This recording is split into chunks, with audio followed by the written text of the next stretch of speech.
Good evening all of you. तो साथियों, आज पॉलिटिकल साइंस की हम एक स्पेशल क्लास लेकर आए हैं और आज का हमारा जो टॉपिक है वो है ऑस्टिन की संप्रभुता संबंधी अवधारणा या ऑस्टिन का संप्रभुता का सिद्धांत। तो आज की क्लास में हम विस्तार पूर्वक ऑस्टिन का जो कानूनी संप्रभुता का सिद्धांत है उसको जानेंगे, साथ ही साथ उसकी विशेषताएं कौन कौन सी है और बहुलवादियों द्वारा उनके सिद्धांत की किस प्रकार किन बिंदुओं को लेकर आलोचना की गई उसको भी विस्तार पूर्वक हम समझेंगे। तो आइए शुरुआत करते हैं आज की क्लास की। तो ऑस्टिन के संप्रभुता के सिद्धांत को जानने से पहले थोड़ा हमको ये जानना आवश्यक है कि ऑस्टिन की जो संप्रभुता का सिद्धांत है उसके पीछे किनकी प्रेरणा है। तो ऑस्टिन जो थे वो होब्स के विचारों से प्रभावित थे तथा बेंथम के विचारों के समर्थक थे। तो उसने इन्हीं दो विचारकों के विचारों का विकास तथा पुष्टि की है। बेंथम ने कहा था कि एक राजनीतिक समाज या राज्य वही होगा जहां एक व्यक्ति या बहुसंख्यक लोग एक व्यक्ति या व्यक्ति समूह की आज्ञा पालन करने के अभ्यस्त हों, क्योंकि उसका आदेश ही कानून होगा। तो इस प्रकार वह आदेश देने वाला सर्वोच्च सत्ताधारी होगा और संप्रभुता उसी में निहित होगी। तो बेंथम जो है कानूनी संप्रभुता की बात करते हैं और उसके आदेश को ही कानून मानते हैं। साथ ही साथ बेंथम जो है प्रभु सत्ताधारी जो होता है उसको ईश्वरीय कानून और प्राकृतिक कानूनों से सीमित भी कर देते हैं, जबकि ऑस्टिन के साथ ऐसा नहीं है। ऑस्टिन जो प्रभु सत्ताधारी होता है उसको ईश्वरीय कानून या प्राकृतिक कानून के माध्यम से जो है उसको सीमित नहीं करता और ये कहता है कि ईश्वरीय कानून और प्राकृतिक कानून की अपेक्षा जो सर्वोच्च कानून है वो प्रभु सत्ताधारी का आदेश ही है, प्रभु सत्ताधारी का कानून ही है और उसको कोई भी ईश्वरीय कानून या प्राकृतिक कानून सीमित नहीं कर सकता। तो आइए शुरुआत करते हैं आज की जो ऑस्टिन की संप्रभुता की थ्योरी है उसकी। संप्रभुता के एकलवादी तथा कानूनी धारणा की सर्वोत्तम व्याख्या एक अंग्रेज न्यायविद जॉन ऑस्टिन ने 1832 में अपनी पुस्तक लेक्चर ऑन जूरिस्प्रूडेंस में की। उनकी व्याख्या में वैज्ञानिक स्पष्टता और पूर्णता है जो प्रभावपूर्ण है। इस धारणा के विकास के पीछे उनका मुख्य उद्देश्य था कि परंपरा और कानूनों में अंतर स्पष्ट करते हुए परंपराओं पर कानून की श्रेष्ठता स्थापित करना। उन्होंने विधियों के दो रूप माने, एक मानवीय विधि तथा दूसरी ईश्वरीय विधि। इनमें विरोध की स्थिति में मानवीय विधि को सर्वोच्चता प्राप्त होनी चाहिए, ऐसा ऑस्टिन कहते थे। इस तरह वह मध्य युग में जो फैले हुए धर्म के प्रभाव को जो है पूर्णतः नकार देते हैं। कानून के संबंध में उसका कहना था कि प्रत्येक सकारात्मक कानून अथवा केवल निश्चित रूप से तथाकथित प्रत्येक कानून को एक प्रभु सत्ता संपन्न व्यक्ति अथवा संगठन उस स्वतंत्र राजनीतिक समाज के एक सदस्य अथवा सदस्यों पर लागू कराता है जिसमें वह व्यक्ति अथवा संगठन सर्वोपरि अथवा संप्रभु होता है। कानूनी संबंधी उसका यह विचार ही उसके संप्रभुता सिद्धांत का आधार है। संप्रभुता को परिभाषित करते हुए उन्होंने लिखा है कि एक राजनीतिक समाज में संप्रभुता उस व्यक्ति या व्यक्ति समूह में निहित होती है जिसकी आज्ञाओं का पालन समाज का बहुसंख्यक भाग स्वभावतः करता हो और जो स्वयं किसी के आदेश का पालन का व्यस्त ना हो। ऐसा व्यक्ति अथवा व्यक्ति समूह संप्रभु कहलाता है और वह समाज उस संप्रभु सहित एक स्वतंत्र राजनीतिक समाज अर्थात राज्य कहलाता है। आगे वह लिखते हैं कि उस निश्चित सर्वोच्च व्यक्ति पर समाज के दूसरे लोग निर्भर रहते हैं। उस निश्चित सर्वोच्च व्यक्ति के प्रति दूसरे व्यक्तियों की स्थिति अधीनता तथा निर्भरता वाली होती है। तो ऑस्टिन अपनी पुस्तक में क्या बताते हैं कि यदि कोई निश्चित श्रेष्ठ व्यक्ति जो ऐसे ही किसी श्रेष्ठ व्यक्ति की आज्ञा पालन करने का आदी नहीं है, समाज के बहुत बड़े भाग से अपनी आज्ञा का पालन सहज रूप से करा लेता है, तो वह निश्चित श्रेष्ठ व्यक्ति प्रभु सत्ताधारी है और वह समाज श्रेष्ठ व्यक्ति सहित जो है राजनीतिक और स्वतंत्र है। कानून प्रभु सत्ताधारी का आदेश है, एक ऐसा आदेश जो एक उच्च व्यक्ति द्वारा निम्न व्यक्ति को दिया जाता है। समाज के सभी अन्य सदस्यों की स्थिति पराधीनता अथवा प्राश्रितता की है। प्रत्येक कानून का प्रत्यक्ष अथवा अप्रत्यक्ष निर्माता जो है वो कौन है? प्रभु सत्ताधारी है। तो इस प्रकार संप्रभुता के बारे में जो अपनी पुस्तक है उस पुस्तक के अंदर जॉन ऑस्टिन जो है ये बात बताते हैं। तो इन जो वक्तव्य उनका इस पुस्तक के अंदर है उसके आधार पर हम ये कह सकते हैं कि जॉन ऑस्टिन की जो ये परिभाषा है प्रभुसत्ता की, जो ये विचार है कानूनी प्रभुसत्ता का, उसके जो निम्न बिंदु जो है वो निकल कर आते हैं। तो ऑस्टिन के उपयुक्त कथन की व्याख्या जो है इस तरह से की जा सकती है। नंबर 1, प्रभुसत्ता के दृष्टिकोण से समाज में एक निश्चित श्रेष्ठ व्यक्ति का होना जो है वो अनिवार्य बताते हैं ऑस्टिन, और कहते हैं कि प्राकृतिक कानून या सामान्य इच्छा जैसी अमूर्त धारणाएं जो है, जो दिखाई नहीं देती, वो प्रभुसत्ता नहीं हो सकती। प्रभुसत्ताधारी निश्चित और जीता जागता इंसान होना चाहिए ताकि लोग उसकी सर्वोच्च शक्ति को पहचान सकें जो उन्हें सुरक्षा प्रदान करती है। कानून के दृष्टिकोण से एक साकार और स्पष्ट व्यक्तित्व का होना जो है ऑस्टिन आवश्यक बताते हैं। तो दूसरे शब्दों में इसको हम ऐसे भी कह सकते हैं कि ईश्वरीय प्रभुसत्ता का यहाँ कोई स्थान नहीं है। प्रभुसत्ता का संबंध मनुष्यों से है, अतः राज्य की गतिविधियों का उपयुक्त विषय मानवीय कानून है, ईश्वर के कानून नहीं। इसमें जो दूसरी बात बताते हैं वो ये कहते हैं कि यह श्रेष्ठ व्यक्ति किसी दूसरे श्रेष्ठ व्यक्ति के अधीन नहीं होना चाहिए, अर्थात समुदाय की जो सर्वोच्च शक्ति है वो केवल इसी व्यक्ति में निहित होती है। ऐसा नहीं है कि समुदाय की सर्वोच्च शक्ति ऐसी स्थिति में नहीं होनी चाहिए कि उसे किसी अन्य शक्ति की आज्ञा का जो है वो पालन करना पड़े। तो क्या बताया दूसरे पॉइंट में कि जो ये श्रेष्ठ व्यक्ति है वह किसी दूसरे श्रेष्ठ व्यक्ति के अधीन नहीं होना चाहिए। तीसरी बात जो ऑस्टिन बताते हैं वो ये कहते हैं कि इस श्रेष्ठ व्यक्ति को समाज के बहुत बड़े भाग की आज्ञाकारिता प्राप्त होनी चाहिए, अर्थात समाज का एक बड़ा भाग जो है स्वभाव से ही प्रभुसत्ताधारी जो है उसकी आज्ञाओं का पालन करता हो। किसी व्यक्ति द्वारा अगर अस्थायी तौर पर शक्ति प्राप्त कर ले और वो ये कहे कि मैं प्रभुसत्ताधारी हूँ, तो वो प्रभुसत्ताधारी नहीं बन जाता। उसमें एक निरंतर आज्ञा पालन होना चाहिए, और जो ये संप्रभुता है ये नियमित होनी चाहिए, स्थायी होनी चाहिए, और स्वभावतः जो है समाज का एक बहुत बड़ा वर्ग जो है उसकी आज्ञाकारिता में हो, उसकी आज्ञा का पालन करता हो। तो ये तीसरा पॉइंट था। चौथी बात ऑस्टिन बताते हैं कि प्रभुसत्ताधारी का आदेश जो है वो कानून है, और जो आदेश उसके द्वारा नहीं दिया गया अथवा जिसकी अनुमति उसने नहीं दी वह कानून नहीं है, और प्रभुसत्ताधारी के अभाव में जो है वो कानून निर्माण असंभव है, कानून निर्माण नहीं हो सकता, ये ऑस्टिन बताते हैं। पांचवी बात वो बताते हैं कि प्रभुसत्ता जो है वो असीमित है। यहाँ आप प्रभुसत्ता या संप्रभुता एक ही बात है, इसमें कन्फ्यूजन में मत पड़ना कि प्रभुसत्ता या संप्रभुता कोई अलग अलग बातें हैं, दोनों एक ही शब्द है, या तो प्रभुसत्ता कहें या संप्रभुता कहें। तो बताते हैं कि प्रभुसत्ता जो है वो असीमित है और वह किसी भी प्रकार के अवरोध सहन नहीं कर सकती, यानी प्रभुसत्ता को कोई सीमित नहीं कर सकता, वह असीमित है।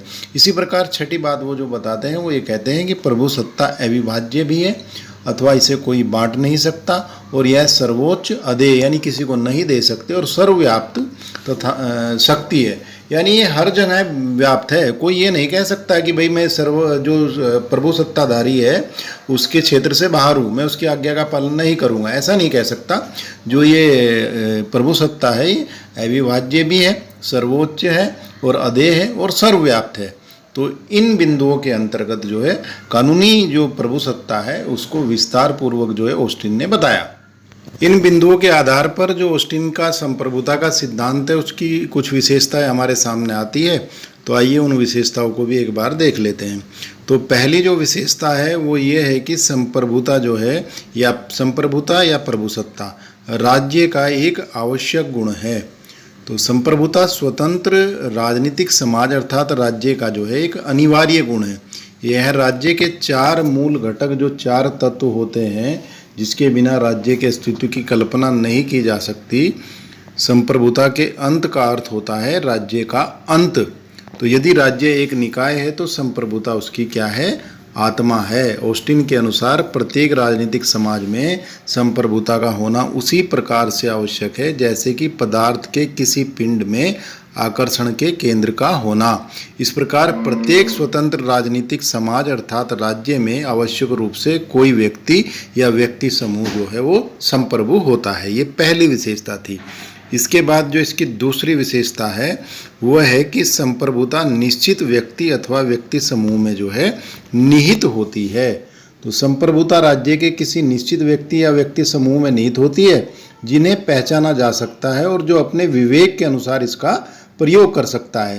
संप्रभुता का प्रयोग किसी ऐसे स्थान द्वारा नहीं हो सकता जिसका रूप निश्चित अथवा संगठित ना हो। इसके लिए ऑस्टिन ने कहा है कि संप्रभुता का निवास ना तो सामान्य इच्छा में है, न जनमत में, न निर्वाचक समूह में, क्योंकि इनमें से कोई भी निश्चयात्मक समूह नहीं है। इस प्रकार ऑस्टिन ने सामान्य इच्छा, जनमत तथा नैतिक नियमों की उपेक्षा का प्रयास किया है। गार्नर ने जो है ऑस्टिन के विचारों को स्पष्ट करते हुए लिखा है कि यह सर्वोच्च शक्ति न तो सामान्य इच्छा हो सकती है जैसा कि रूसो ने बताया है, न यह मनुष्यों का समूह हो सकती है, न चुनाव मंडल हो सकता है, न लोकमत और न नैतिक भावना, और न ही साधारण सूझबूझ और ईश्वरीय इच्छा जैसे अनिश्चित वस्तुओं में हो सकती है। अपितु यह एक ऐसा निश्चित व्यक्ति या शक्ति होनी चाहिए जो स्वयं किसी भी वैधानिक प्रतिबंध के अधीन ना हो। तो ये इसकी दूसरी विशेषता थी। इसकी तीसरी विशेषता है संप्रभुता निरंकुश व असीमित है। तो संप्रभुता की निरंकुशता व असीमितता का अर्थ जो है उसकी सर्वोच्चता से है, अर्थात वह आंतरिक तथा बाह्य दोनों क्षेत्रों में निरंकुश तथा असीमित होती है। राज्य के सभी प्राधिकार उसी से प्राप्त हो राज्य को सभी प्राधिकार जो है उसी से प्राप्त होते हैं। यह राज्य की सीमा के अंतर्गत समस्त व्यक्तियों, समस्त संस्थाओं तथा समस्त व्यक्ति समूहों से जो है सर्वोच्च होती है और सभी लोग संप्रभु के अधीन होते हैं। इसलिए कोई भी उसकी आज्ञा मानने से मना नहीं कर सकता, और यदि कोई ऐसा करने का दुस्साहस करता है तो संप्रभु से अपनी इच्छा अनुसार दंड दे सकता है। बाह्य क्षेत्र में भी कोई दूसरा राज्य बिना उसकी मर्जी के उसके ऊपर अपनी इच्छा, आज्ञा, कानून या बंधन जो है वो नहीं थोप सकता। चौथी जो इसकी विशेषता है वो है आज्ञा पालन आदत का विषय है। तो संप्रभु के जो आज्ञाओं का पालन है समाज का अधिकांश भाग जो है वो स्वभावतः ही करता है। दूसरे शब्दों में ऐसा भी हम कह सकते हैं कि संप्रभु के प्रति आज्ञाकारिता जो है वो आदत का विषय है। इसके माध्यम से समाज इस बात का व्यस्त बनता है कि वह सत्ताधारी द्वारा दिए गए आदेश को उसी रूप में स्वीकार कर ले जिस रूप में वह उसे दिया गया है।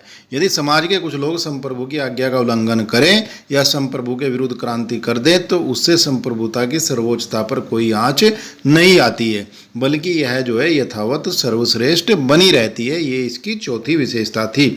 अब इसकी जो पांचवी विशेषता है वो है संप्रभु कानून से श्रेष्ठ व निरपेक्ष है। तो संप्रभुता ही कानून का आधार भी होती है। संप्रभु कानून का निर्माता व उसका जो है स्रोत भी होता है कानून का। तो इसको हम ऐसे भी कह सकते हैं दूसरे शब्दों में कि संप्रभु का आदेश ही जो है वो कानून है। तो जो आदेश संप्रभु द्वारा नहीं दिया गया है या जिसकी वह इजाज़त नहीं देता है वह कानून नहीं हो सकता। कोई भी परंपरा, रीति रिवाज उस समय तक कानून नहीं बन सकता जब तक संप्रभु जो है उसे मान्यता ना दे। अर्थात प्रभु सत्ताधारी के अभाव में कानून निर्माण जो है स्वयं संभव नहीं है। संप्रभुता सभी कानूनों से भी जो है उच्च होती है, क्योंकि स्वयं द्वारा निर्मित कानूनों को मानना उसके लिए जो है बाध्यकारी नहीं हो सकता। संप्रभुता किसी भी दैवीय, प्राकृतिक या संवैधानिक कानून से भी जो है प्रतिबंधित नहीं होती है। तो ये इसकी जो है पांचवी विशेषता थी। अब इसकी जो है छठी विशेषता है संप्रभु किसी दूसरे के आज्ञा पालन का अभ्यस्त नहीं होता है। तो संप्रभु स्वयं किसी जो उच्चतर अधिकारी के आज्ञा पालन का जो है अभ्यस्त नहीं होता है। अर्थात ऑस्टिन अपने संप्रभु को किसी उच्चवर अधिकारी की आज्ञा न मानने की बात कहता है, क्योंकि यदि वह ऐसा करता है तो वह स्वयं संप्रभु नहीं रह सकता। इसलिए आवश्यक है कि संप्रभु स्वयं किसी अन्य के आज्ञा पालन का जो है अभ्यासी नहीं होना चाहिए। उसके बाद जो नेक्स्ट पॉइंट है सातवां, वो है संप्रभुता अविभाज्य है। यानी सातवीं विशेषता क्या है? संप्रभुता अविभाज्य है। तो संप्रभुता अनन्य, अखंड व अविभाज्य है। ऑस्टिन के संप्रभुता सिद्धांत का एक भाव यह है कि राज्य में निश्चित तथा सर्वोच्च शक्ति केवल एक होती है, जिसका विभाजन नहीं हो सकता, क्योंकि वह एक इकाई है जिसको खंडित नहीं किया जा सकता, और उसके विभाजन का अर्थ जो होगा उसका विनाश होगा। चूंकि संप्रभुता का निवास किसी एक व्यक्ति या व्यक्ति समूह में होता है, अतः उसका विभाजन कई व्यक्तियों या समूहों में नहीं किया जा सकता।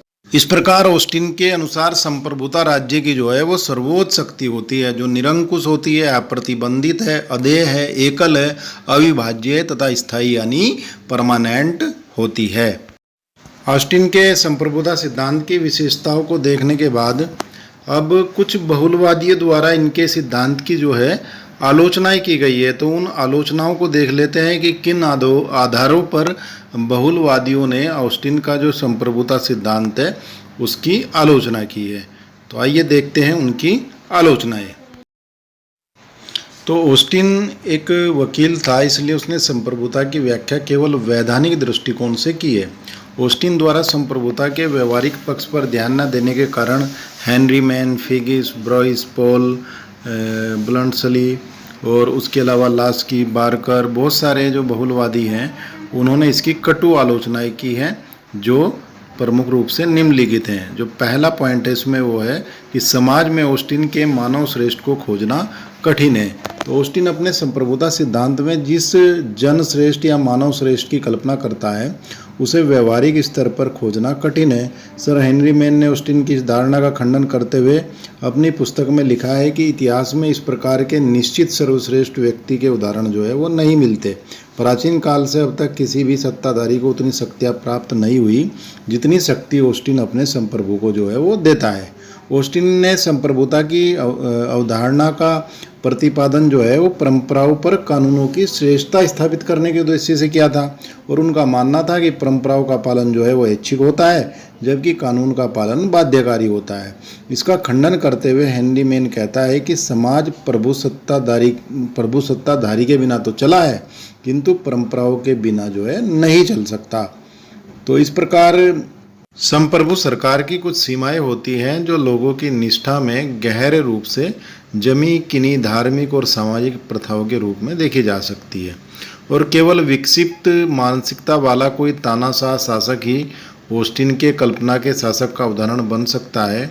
हम उन प्रथाओं के विशाल समूह की उपेक्षा नहीं कर सकते हैं जिन्हें हम संक्षिप्तता के कारण नैतिक कह सकते हैं, जो अपने शासकों की शक्तियों को निश्चित करती है और सीमित करती है तथा उसे अवरुद्ध करती है। इसमें जो दूसरा आलोचना का जो बिंदु है वो ये है कि यह धारणा लौकिक संप्रभुता के विरुद्ध है। तो ऑस्टिन की यह धारणा लोकतंत्र के आधार यानी लोकप्रिय संप्रभुता की जो धारणा है उसके विपरीत है, क्योंकि इसकी मान्यता है कि संप्रभुता अंतिम रूप से जनता में निहित होती है, अर्थात लोकमत या जनता की इच्छा ही राज्य में सर्वोपरि होती है।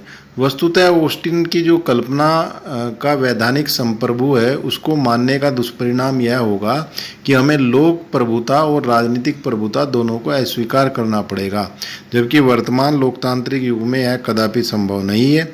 यह एक लोकप्रिय कहावत है कि जनवाणी देववाणी है या पंच ही परमेश्वर है। ऐसे उदाहरणों से इतिहास भरा पड़ा है कि कई बार निरंकुश शासक ने जो है निरंकुश शासकों या विधायकों को अपने ही देश की जनता या मतदाताओं के सामने जो है नतमस्तक होना पड़ा है।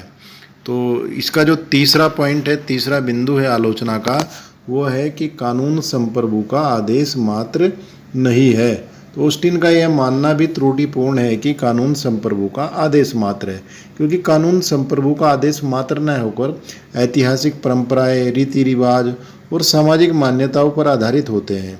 इसलिए इनकी उपेक्षा करने का साहस कोई भी निरंकुश शासक जो है वो नहीं कर सकता, यानी निरंकुश शासक भी नहीं कर सकता। वैसा शासक तो आप छोड़ दो, निरंकुश शासक भी जो है इनकी उपेक्षा करने का साहस नहीं कर सकता। इस संबंध में आलोचकों का ये मानना है कि ऑस्टिन के विचार उन्नत सभ्य समाज में तो लागू हो सकते हैं, किंतु उन्नत एवं असभ्य राज्यों में यह सत्य नहीं हो सकते। डिगविट ने तो यहाँ तक कहा है कि राज्य कानूनों का निर्माण नहीं करते बल्कि कानून राज्य का निर्माण करते हैं। कानून तो केवल सामाजिक आवश्यकताओं के प्रकाशन मात्र होते हैं। हेनरी मैन ने लिखा है कि कानून को किसी भी दृष्टि से सर्वोच्च सत्ता का आदेश मात्र कहना भूल है, वह तो समाज के अंतर्गत क्रियाशील विभिन्न शक्तियों की जो है वो उपज है। तो ये इसका तीसरा बिंदु था आलोचना का। चौथा पॉइंट जो है आलोचना का वो ये है कि संप्रभुता का विभाजन संभव है। तो ऑस्टिन को जो है संप्रभुता को अविभाज्य मानता है, जबकि आलोचक उसके इस विचार से जो है सहमत नहीं है। खासतौर पर बहुलवादियों का मत है कि समाज के अन्य संगठनों की भांति राज्य भी एक संगठन मात्र है। मानव अपने भिन्न भिन्न आवश्यकताओं को संतुष्ट करने के लिए अलग अलग संगठनों का निर्माण करता है, यथा सामाजिक आवश्यकताओं की पूर्ति हेतु सामाजिक संगठन, आर्थिक आवश्यकताओं की पूर्ति हेतु आर्थिक संगठन और धार्मिक आवश्यकताओं की पूर्ति हेतु धार्मिक संगठन, सांस्कृतिक आवश्यकताओं की पूर्ति हेतु सांस्कृतिक संगठन। ठीक इसी प्रकार अपनी राजनीतिक आवश्यकताओं की पूर्ति हेतु राज्य का निर्माण करता है। राज्य समाज में शांति व व्यवस्था बनाए रखने के साथ साथ लोगों को सद्जीवन व समृद्धि प्रदान करने का प्रयास करता है, इसलिए व्यक्ति उसका आधिपत्य स्वीकार करता है। इसलिए बहुलवादी कहते हैं कि समाज का जो संगठन लोगों के लिए जितना उपयोगी है उसी के सापेक्ष शक्ति का विभाजन उनके मध्य कर दिया जाना चाहिए। मैकाइवर ने लिखा है कि अन्य संगठनों और राज्य के मध्य अंतर केवल यह होता है कि अन्य संगठन प्रमुखतः अपने विशिष्ट विलेख द्वारा सीमित होते हैं, यद्यपि उसका उद्देश्य इस तरह अधिरोपित सीमाओं के बीच व्यापक है। राज्य के कानून सार्वत्रिक होते हैं और उन्हें निग्रही अनुमोदन प्राप्त होता है, अतः राज्य को स्वयं उन हितों की चिंता करनी चाहिए जो सार्वजनिक है। बहुलवादी राज्य और अन्य संगठनों के मध्य अंतर स्वीकार करते हैं।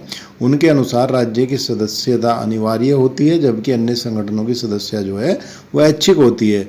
राज्य अपने अपराधियों को फांसी भी दे सकता है, जबकि संगठन अपने विरुद्ध किए गए अपराध में इतनी कठोर सजा नहीं दे सकते। इसके अतिरिक्त यह भी कहा जाता है कि वैधानिक या सैद्धांतिक दृष्टि से संप्रभुता भले ही अविभाज्य है, लेकिन व्यवहार में संप्रभुता विभाजित होती है। एकात्मक शासन जहाँ सारी शक्तियाँ केंद्र के पास होती है, वहाँ भी शासन की शक्ति व्यवस्थापिका, कार्यपालिका, न्यायपालिका में विभाजित होती है। और संघात्मक शासन में तो शक्तियों का अनिवार्य रूप से विभाजन संघ और उसकी इकाइयों के मध्य होता है। संविधान केंद्र और इसकी इकाइयों के सरकारों के अधिकार और कर्तव्य जो है निश्चित कर देता है। तो बाकेर ने लिखा है कि कोई भी राजनीतिक सिद्धांत इतना निष्फल नहीं हुआ जितना कि प्रभुसत्ता का सिद्धांत। अब इसका जो पांचवा पॉइंट है आलोचना का, वो पांचवा पॉइंट ये है कि संप्रभु शक्ति असीमित व निरंकुश नहीं। तो ऑस्टिन संप्रभुता को असीमित, सत्तावान तथा निरंकुश मानता है, जबकि आलोचकों का मत है कि संप्रभुता वैधानिक दृष्टि से भले असीमित व निरंकुश हो, परंतु राजनीतिक व ऐतिहासिक प्रतिबंध उसको सीमित करते हैं। कोई भी राज्य सर्वशक्तिमान नहीं होता है। प्रत्येक राज्य आंतरिक दृष्टि से अपनी प्रजा के रीति रिवाजों, परंपराओं, अधिकारों और उनसे किए गए समझौतों द्वारा जो है सीमित होता है, जबकि बाह्य दृष्टि से वह दूसरे राज्यों के कानूनों, अंतर्राष्ट्रीय संगठनों आदि द्वारा सीमित व नियंत्रित होती है। वस्तुतः वर्तमान समय में जबकि अणु बम व हाइड्रोजन बम जैसे अस्त्र शस्त्रों का निर्माण हो चुका है, तो समस्त मानवता से संबंधित प्रश्नों का किसी एक राज्य की इच्छा पर जो है इन प्रश्नों को नहीं छोड़ा जा सकता। इसलिए लास्की ऑस्टिन की निरंकुशता की धारणा को अस्वीकार करते हुए कहता है कि मानवता के हित में संप्रभुता का सीमित होना आवश्यक है। वह इस बात से भली भांति प्रतीत होते हैं कि सर्वशक्तिशाली स्वतंत्र राज्य है, उनकी आपस में होड़ जो है विश्व शांति और एकता के लिए घातक है। संसार के राष्ट्रों के परस्पर एक दूसरे पर निर्भर रहने का जोरदार शब्दों में समर्थन करते हुए वे कहते हैं कि निश्चित तौर पर एक ऐसे स्वतंत्र और सर्वशक्तिमान राज्य की कल्पना मानवता के हितों के प्रतिकूल है, यानी मानवता के हितों के अनुकूल नहीं है, जो अपने सदस्यों से सरकार के प्रति पूर्ण वफादारी की मांग करते हैं और जो अपने शक्ति से लोगों को वफादार बनाता है। जो आलोचना का नेक्स्ट पॉइंट है वो है शक्ति को अत्यधिक महत्व। तो ऑस्टिन के सिद्धांत में शक्ति को अत्यधिक महत्व दिया गया है। ऐसा प्रतीत होता है कि व्यक्ति दंड के भय से ही कानूनों का पालन करता है। इस प्रकार ऑस्टिन ने शक्ति को निर्णायक तत्व के रूप में जो है वह स्वीकार किया है। इसी कारण हर्नसा ने लिखा है कि ऑस्टिन के दर्शन में हवलदारी की गंध आती है। वस्तुतः कानून का पालन हम इसलिए नहीं करते कि उसकी अवज्ञा के साथ दंड का भय जुड़ा हुआ है, बल्कि उसका पालन हम इसलिए भी करते हैं कि वह जन कल्याण की भावना से ओतप्रोत होता है। कानूनों के पालन का आधार मात्र भय न होकर अभ्यास, आदत, स्वार्थ, भावनाएं, प्रथाएं, विश्वास, प्राचीन मान्यताएं, रीति रिवाज, ये सब है। इस प्रकार उपरोक्त आलोचनाओं के अलावा अगर हम वर्तमान में संप्रभुता की स्थिति देखते हैं तो वर्तमान युग अंतर्राष्ट्रीयता का युग कहा जा सकता है। विज्ञान, प्रौद्योगिकी, संचार, यातायात के साधनों के विकास ने संपूर्ण संसार को एक विश्व गांव की स्थिति में ला दिया है, जिससे संपूर्ण मानवता मानवीय प्रश्नों पर एक दूसरे के करीब आई है।